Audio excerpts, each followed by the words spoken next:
Hello, my name is Bill Haley, and this is for Haley2024 the Movement, Government Reform Ideas. Now, this video is going to be on Haleynomics, economics, and my version of economics. So there are 4 ways to pay for government services. We're going to go over the 4 ways. I want to bring up a new way that is not used very often at all, and I think it needs to be used more. But the 4 ways are taxes, what we currently do, mostly. We got way too much into borrowing, so that's the second way. Monetizing. Over the last 2 or 3 years, we've gone way too far into monetizing the debt and the government services. And then 4th is mandated people buy the service. Now, that's what I want to go over tremendously, and that's what I want to go towards. So let's go over the first ones and give the pros and cons of each one and how they work. So this one's going to be a tad bit long, and I just want to give you the full view. Then we'll try to do breakouts of these videos to give bits and pieces of it. Because economics is very complicated, we want to, with hundreds of different factors, we want to simplify the situation just so we can see the actual effects of what we're doing. Let's go through a very simple economy of 10 people going to the market every Saturday. Every person brings 10 items and $10. All the items are $1. Everyone trades. So it's a very simple economic principle. Now, a lot of things can happen and get a lot more complicated. We're going to try to always keep on coming back to this, but realize economics means everything's going to change. Everyone leaves with $10 and 10 different items because you sold all 10. Let's just say that you sold all of them and they both sold all theirs, and it's a simple trade. So 100 transactions happen. Money is used to simplify the trade. Everyone buys 2 items from at least one person because you don't buy it from yourself. I just want to make the numbers work a little bit easier. So you can't buy 2 apples or 2 oranges or 2 carpentry services or whatever the case may be. Everyone agrees that there is a need for a policeman and a soldier. So these are government services. Everyone agrees that the 2 of them should take on those full-time jobs. So 20% of the economy is going to be the soldier and the cop. So 10% each. For the price of $10 a week each, and all 10 of them should contribute money to these government services valued at $20. So they understand that only 80 items are going to be coming to market now, regular items, and 20 of the items, government service items, are going to be out there. So if they all choose the income tax, everyone pays a tax rate will be 20%. Well, the tax rate will be 20%. 8 people will bring 10 items to the market, that's 80 items. All 10 people bring their $10, even the cop and the soldier. We'll go over that in a second. That's $100. All 10 people buy 8 items because they need to buy. That's all the items that there are. Therefore, 80 items are sold. The 8 people bring in the items to market now have earned $10 each. Plus, they kept $2 they did not spend. The 8 people pay $2 from the 20% tax. Thus, $16 went to the government. Now, let's go over where the rest of the money comes from. The government pays the cop and the soldier $10 each, and the cop and soldier pay their $2 each because they have to pay the taxes as well, and that evens out the government books. So that's a simple business model, simple government service model. Now, what happens when this happens? So all 10 people come with $10 and purchase 8 items for 8 items for $8. The other 2 from everyone was taxed to pay for the government services, which everybody benefited from. With this tax rate of 20%, people must now be willing to take home 80 cents for each one of their items that they sell, and they only get to keep 80 cents versus the $1. It is likely that 10 to 20% of these purchases are no longer worth it. It's right on the margin as it was. When you trade that chicken or the other thing, you're not getting that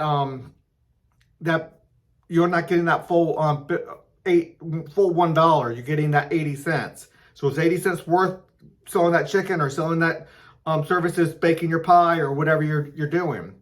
So the tax rate, because 10 to 20% are not worth it, it won't happen. A transaction that does not happen does not get taxed. Therefore, we're going to have to raise the taxes to about 25% because we're going to lose some taxable income. We're going to lose some taxable transactions.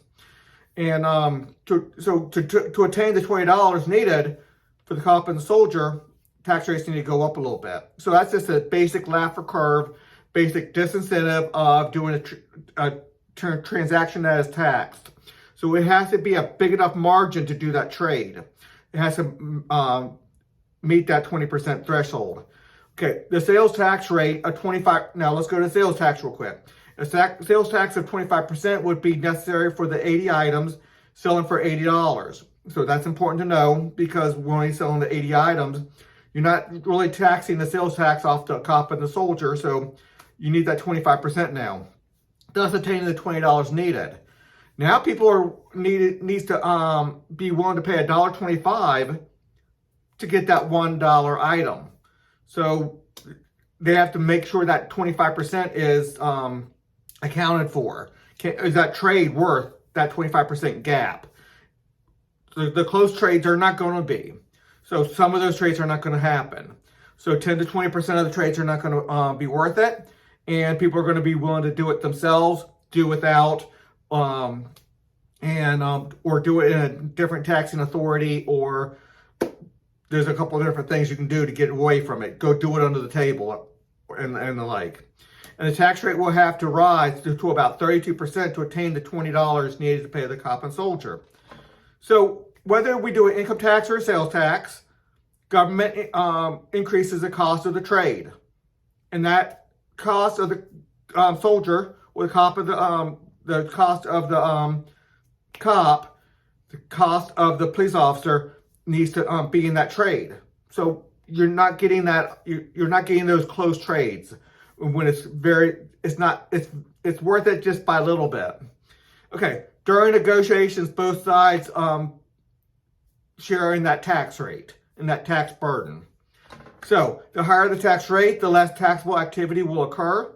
People go without, do it themselves, do it under the table, or do it outside the taxing authority.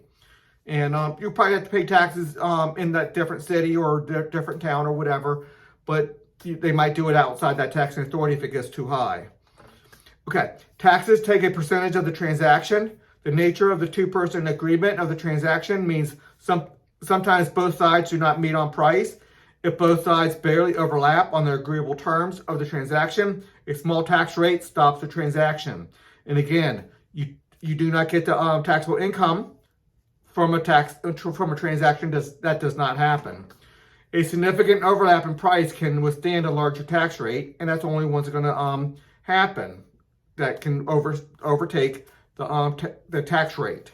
However, increasing tax rates yield ever decreasing transactions. The discouraged transaction yields $0 in taxes and no benefit to either side of the would-be transaction.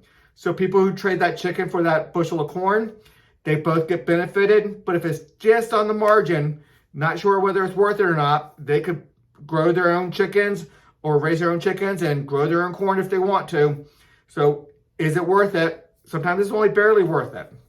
Those barely worth it are not going to make it, and they won't get that benefit of specializing on their one thing, raising those chickens or growing that corn. That was all taxes. Now let's look at borrowing. So it's very similar in some ways. Borrowing needs to be repaid in taxes, thus all the negative effects we just went through with taxes. So all the negative effects of taxes still happen. It just happens maybe in the future years a little bit, but it still happens. Plus, you get the capital. It takes up capital. Capitalism needs capital, and borrowing from the government takes up part of that capital. Therefore, it's not there for that business, for that home, for that car, for that tractor or whatever to get started in that business. So capitalism takes capital, and government debt takes a portion of that capital. The higher the debt, obviously, the more capital it takes, and until it drowns out all the business capital that's needed, all the capital needed for house loans and car loans and the business loans.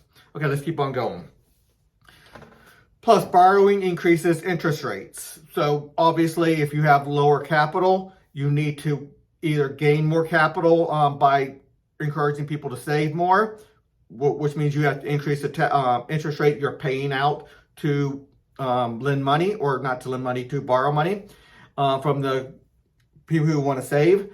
And then that translates to you charging more for lending out money for people to buy the house, buy the business, whatever. Some business plans make sense at 5% or 6%, but not 7%. So when the interest rate goes up, the business plan that makes sense at 5% will be done at 5% if the interest rates are 5%. But if it goes up to 7%, that business plan no longer is viable. That cost of money, let's say it takes 2 years to get a sellable item to market because there's so much capital needed, so much lead time to get that business up and running before you get that product on that shelf. And that interest rate builds up over those 2 years, and it just doesn't make sense at 7% or 8%. An increased interest rate lowers the number of business plans that make sense, thus get started. So people don't start as many businesses, the products are not getting made, or the products are not getting done productively, and that's the most important part. If the government takes 30% of the total capital for government debt, that money is not available for business creation. Now that was borrowing. A lot more to go over on taxes alone, but that was borrowing. Now let's just do monetizing the debt. The government creates $20 new by simply, did I say that here? Okay, now let's look at monetizing. The government creates $20 new by simply printing 20 new pieces of paper with the government seal. Okay, that's what they do. That's not how money's supposed to work. The government pays the cop and the soldier $10 each. 8 people still bring 10 items to the market, making 80 items to sell. All items are still $1. All 10 people come with their $10. Everyone buys 8 items and has $2 left over. There's no more product to buy. All 8 people bring in items to sell, earn $10. Thus they leave with $12 because they created $20 new. That they leave with $12 because they sold all their stuff for their $10, plus the cop got paid the $10, so they're still leaving with $12 too because they got paid the $10. They bought 8 items.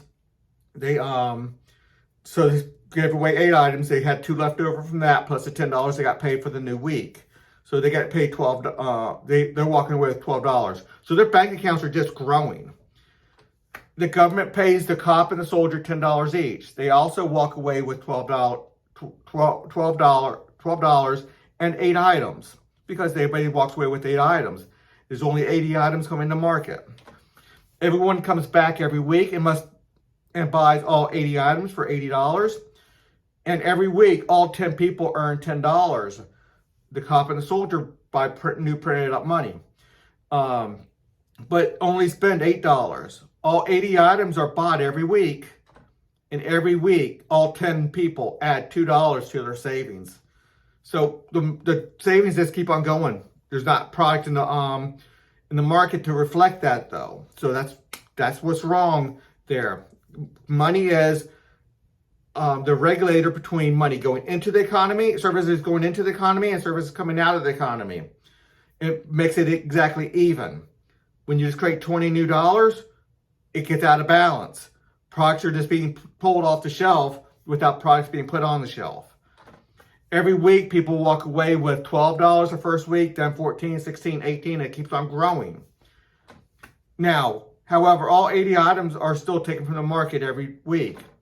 Now, it is easy to say that they can offer someone else to work extra hours and bring more products to market. You work 44 hours instead of 40, 48, 52, whatever.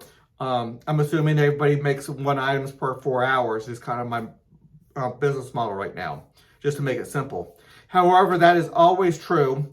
You can always bring more product to market because it always balances out. If you bring more product to market, people buy it, you have the money to trade and get what they have or somebody else has in the market. Bringing more product to the market always evens out because as long as somebody buys it, then you can buy it. You can you sold yours, you can buy somebody else's. It all evens out.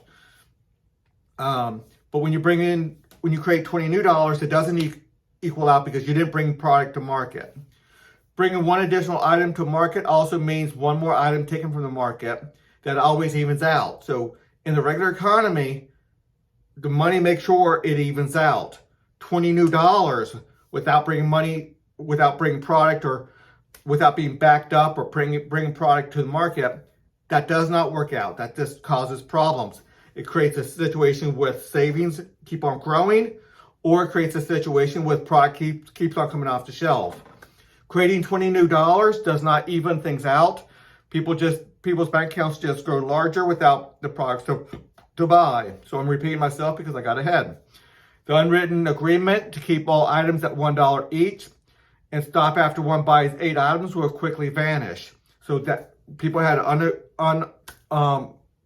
unspoken agreement. Hey, that's just the way it is. But people see their bank accounts getting up to $20, $22, $30 after about 10 weeks or whatever. And they say, it's like, what are we doing with this money? What good is it?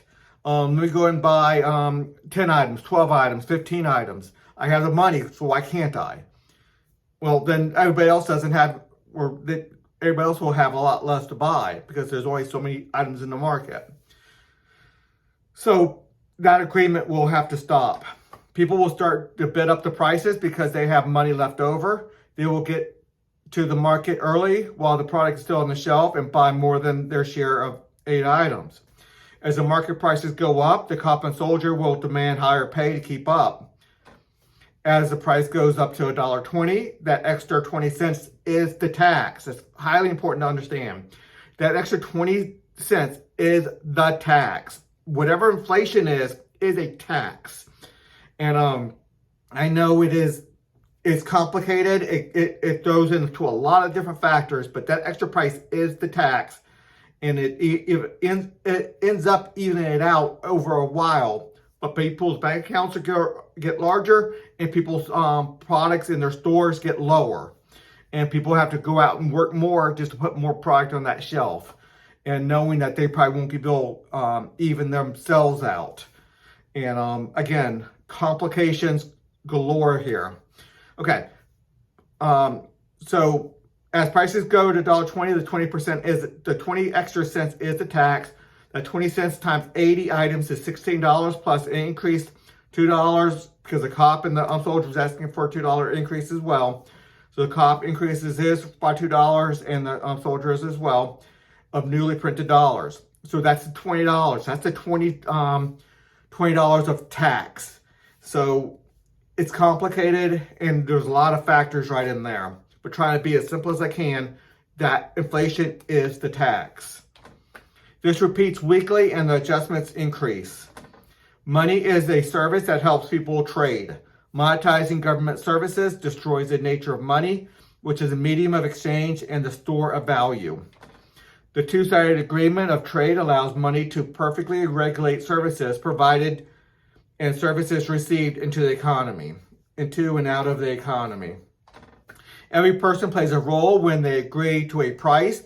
They are selling their products or services, and when they agree as a buyer. So it's highly important to understand that money plays that role, and you play that role. The price that's agreed between the two people, that's product going into the market and product coming out of the market. When you sell your apple, somebody else buys that apple. Somebody takes the services out of the economy, getting that apple. Somebody puts their product in their service into the economy, selling that apple. That price ends up being exactly the same because the buyer and the seller pay the exact same price. Now, so if the tax takes a portion of that, then that's just you buying through that transaction government services. Like I was telling you, you're paying that $1.25 for that apple because of that 25% sales tax, and that 25 cents goes to that cop. You're buying that cop services while you're buying that apple. So that does not disagree with this because taxes are just a way of including in government services as you buy your normal items that you buy. When you buy your apple, when you buy your gallon of milk, when you buy anything, that sales tax or that income tax is paying for your government services through every one of your transactions. And that's what I want to try to get rid of. And that's what's wrong with monetizing the debt as well. I kind of explained that. Now, monetizing government services spreads the value of money over a greater quantity of dollars, thus devaluing each dollar. The constantly changing value of the dollar ruins the service of money. Inflation, being the average or increased or the gradual or overall increase of the price of goods, is not really an intelligent definition of inflation, because you cannot do that. The unit price can go down, and that is what happens. The unit price of the dollar that is devalued. The prices do not increase by the numbers going up higher.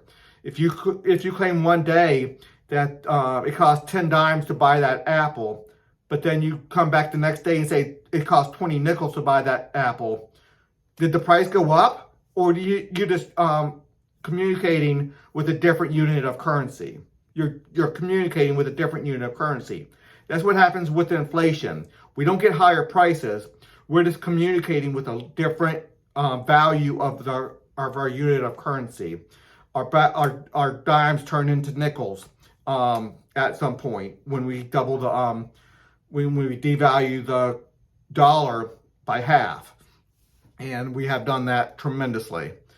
Okay, that was monetizing. Now let's look at my preferred way of paying for government services. It can't go all the way this way, but we need to go dramatically towards this.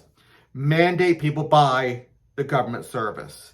Mandate people buy cop services, and mandate people buy soldier services. There's ways to do that. And mandate people buy law enforcement services and with proper oversight and structure. Mandate people buy military services with proper oversight and structure.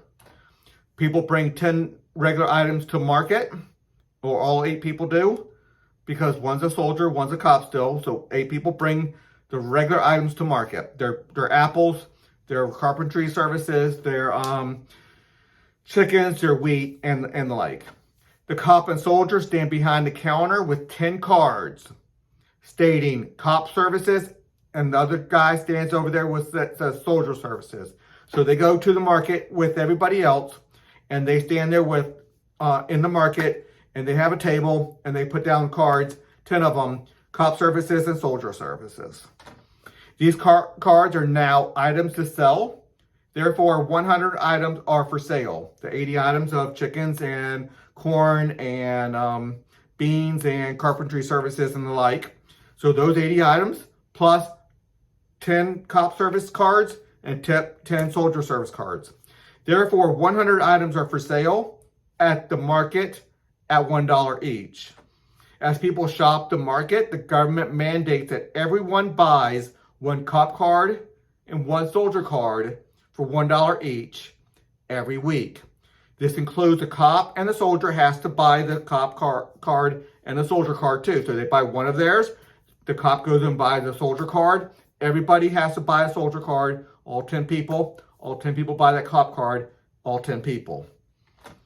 Now, all 10 people now sell 10 items and buy 10 items. So everything stays $1. 2 of which are government service cards. So when somebody sold chickens for wheat, they did not have to include the price of a government services, the price of the cop or the price of the soldier into their transaction. They're just mandated to go over and buy the cop card and the soldier card every single week, regardless of what else is going on. And we can talk about hardship cases. There's ways to deal with a lot of things. And again, there's problems with this. Don't get me wrong. We need to go dramatically towards this, though. Okay, and all the problems with it can be solved. And there's charities. There's a lot of different ways.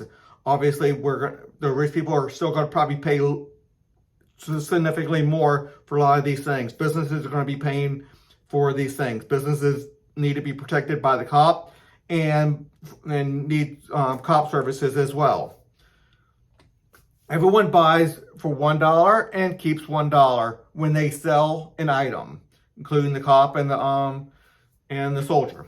Thus, there is no tax discouragement trade. There's no tax discouraged trade. So we're not having taxes now. You just have to go buy that. Now, people can say it's a requirement, thus it's a tax. If you want to call it that, you can call it a head tax if you want to.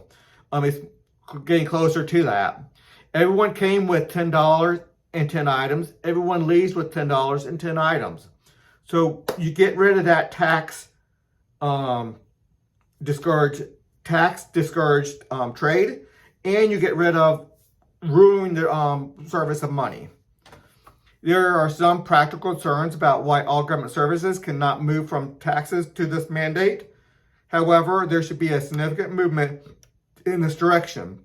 And again, people are going to be worried about, no, we want the rich to pay the bulk of this. And they still will with this thing. Believe me, they still will.